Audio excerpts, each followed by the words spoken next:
Hi guys, welcome back to my channel. Today I want to talk about crypto security and safety. As the bull market starts, we're going to see more and more scammers come out. I've seen very sophisticated people get hacked and get phished, and it really breaks my heart, especially people that I personally know or I've interacted with. I've heard them getting phished, or they lose money, and we work really hard in crypto, guys. Even in our daily jobs, we work very hard.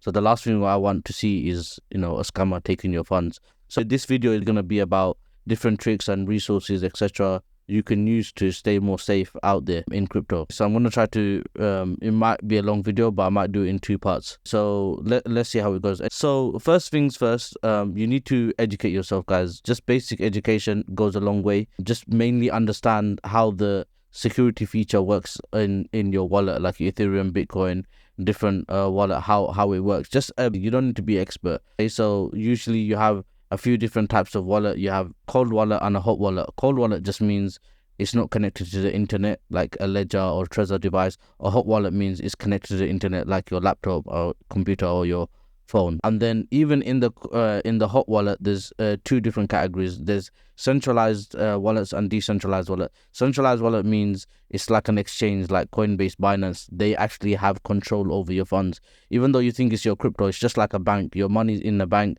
They can freeze it. They can do whatever they like. A decentralized wallet is like cash. You own it. You have the 12 words, or you have the private key or seed phrase. Then no one can access your funds or steal your funds, etc., without those 12 words or without the private key. And basic understanding of how seed phrase work, etc., that goes a long way. And so what I would say in terms of seed phrases, etc., what you want to do is use the 3-2-1 method. So this is something I got from Andreas Antonopoulos. He's well regarded in the space as the OG. His actual expertise is in cybersecurity, and he's a big crypto fan. So he says to try to do the 3-2-1 model. So free means keep 3 copies of your seed, two copies inside your house and one somewhere else. And also so that way you're very protective. And if it happens to your house, you got another copy, etc. And another thing is, don't keep the seed with your hardware wallet, because that kind of defeats the purpose. If they just find, and your seed, don't keep all of it in on one paper or one place. Like, for example, try to put half and half somewhere, because if someone finds all 24 words or the whole private key, then obviously they can have access to your funds. And also, don't store the hardware wallet with the private key, because obviously they can use the private key to access your funds with the hardware wallet. I mean, if they have the private key, they can just get another private wallet. So just understand, to have, most people that you can go very intricate and very complicated in this, and I'll leave some links if you guys want to go proper intricate, but this is just for general folks, retail people that don't have too much funds, that don't need to make too complicated. The last thing you want to do is make it so hard to access your funds that you can't access it yourself, guys. Yeah, so keep it simple, but also do the work so that you have access to your funds, you don't lose your funds. Let's look into the next thing in 2FA. So 2FA is very important. 2FA means two-factor authentication.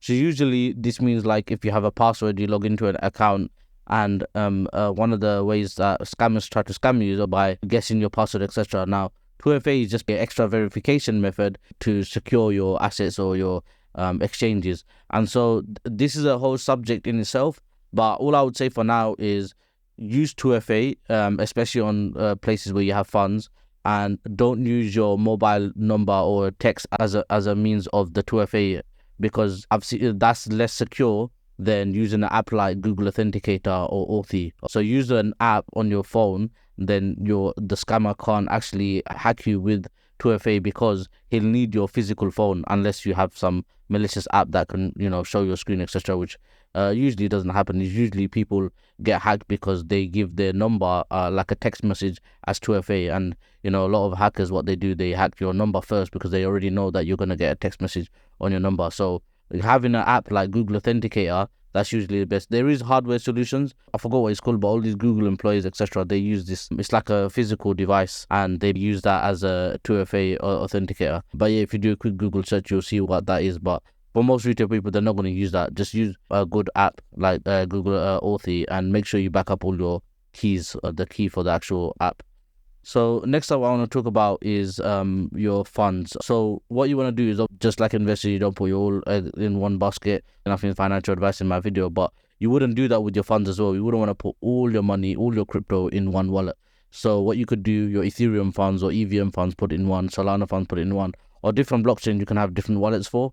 And so I know that gets a bit more complicated, everything's not in the same place, but two things. Number one, that's safer, and number two, when you do this, is you might think you can't track your portfolio, etc., but you can, because nowadays the apps are very sophisticated. You can use, I personally use CoinStats, but you can use whichever app and just copy and paste the address, and you'll be able to still track your portfolio. The next thing I want to talk about is when you're sending funds out, etc. So like, for example, you might be trying to, someone sends you some crypto, or you need to send some crypto to somebody.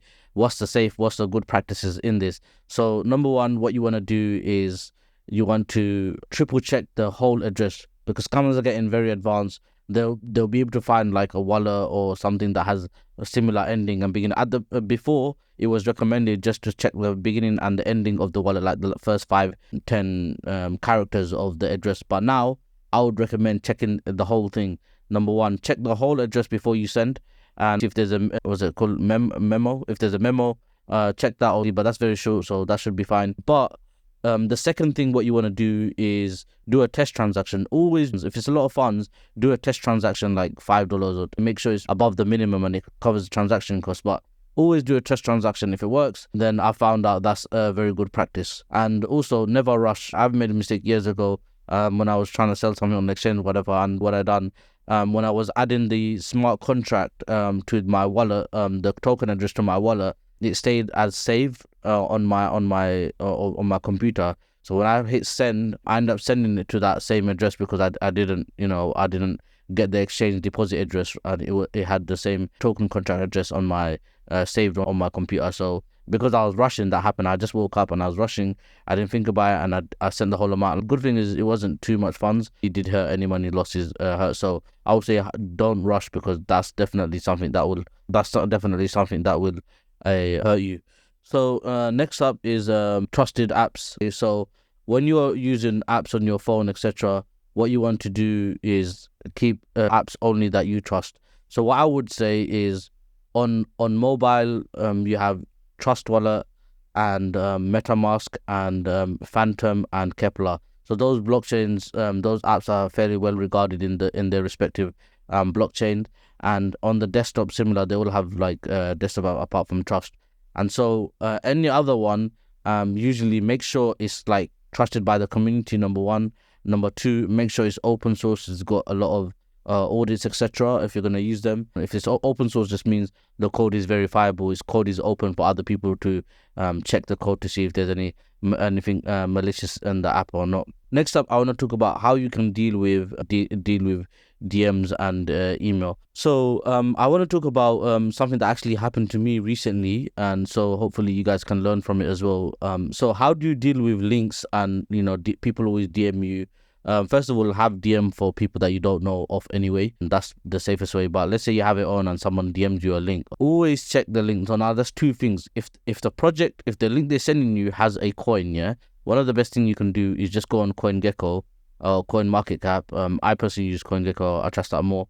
And just put the coin in. So let's say, for example, it's Binance. Just go to CoinGecko, put in Binance, and then you'll see the BNB coin, and then you'll say start trading, or it will give the link for the project, right?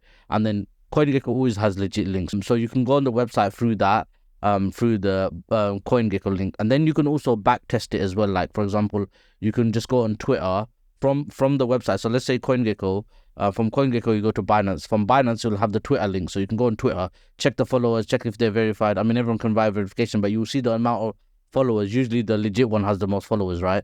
And then from the Twitter, again, go on their website. So then you can see that it's legit, like, the CoinGecko and Twitter's sending you to that same website.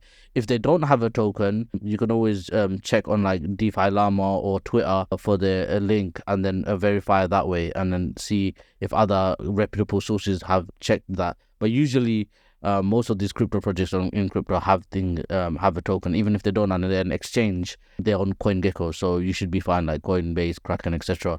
They're all on CoinGecko. So that's one of the tools I use. So what happened to me recently is I got an email from Third Web. So as you guys know, I've done some crypto videos, and I talk about Third Web. It's a platform where you can develop stuff. It's a developer platform. You can run deploy smart contracts on different EVM blockchains, etc. So I've used that platform, and they emailed me. I also heard about the fact that they got hacked, etc. So they emailed me, and so I don't know if it's someone trying to take advantage, a scammer trying to scam me. And so what I did is, instead of clicking on any of their links, I did check where the link goes, but I didn't sign into anything. I just checked what the link is.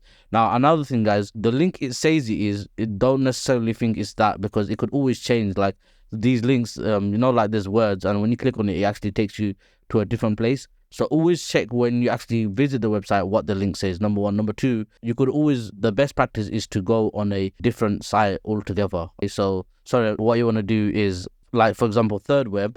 I would actually go onto the Third Web Twitter. I'll find them, and then I'll be like, okay, this is the legit one. It's got the followers. I'll go on thirdweb.com, click on this, and then from that website, I'll come back to Twitter. So making sure the links are fine, and then there's usually that's enough from what I've seen. It's never not worked for me because of their Twitter, and you can just see the handle. If their handle's a bit fishy, sometimes you can just check from the handle, like if they have like weird characters or something like that, it's like a imposter account. So that's that. Hey guys, I think I'll do this for part one, because I think that's otherwise the video is gonna get too long, because I still got quite a few features, etc. to show you, tools, etc.